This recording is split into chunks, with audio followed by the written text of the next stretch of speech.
Never block a blessing. My mother-in-law has told my wife that she wants to start giving her some money each year out of her 401k account. She says between her pension and her Social Security, she has more than enough to live off of. And she wants to start giving some of her wealth to her children to enjoy now. So what's your fear here? One of our fears is, I guess we never saw this coming, so it kind of rocked us a little.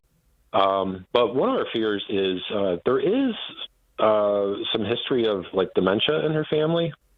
Like she's the youngest of 5 sisters, and several of her older sisters ended up having to go to skilled nursing. But our concern is, well, what if she does?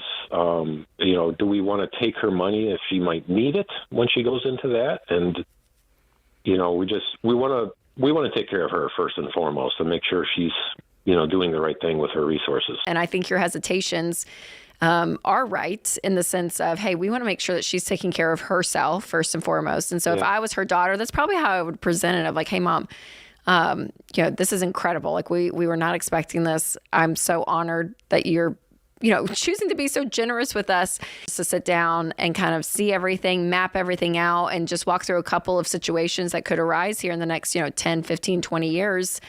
And make sure that you're taken care of. Like, we want to make sure you're good, and just kind of start that conversation and look at those numbers, look to see if there's a plan, if she has even long-term care insurance in its entirety, knowing that she's good, she's taking care of herself, she's being wise for her. You guys get the repercussions of a blessing of someone that's done really well, and that's an honoring legacy, for her to see you guys use what she and her husband had built for so long. Never block a blessing. I would accept the money. If you want to invest the money, knowing one day we might use it to help pay for her care and kind of it goes full circle, that's fine too, because you guys have a lot of options with what you do with it. You're going to have so much money when we're ready to cross that bridge or without even thinking about it. Yeah, that's what we were leaning towards was maybe investing that money, at least short term, to see how things go.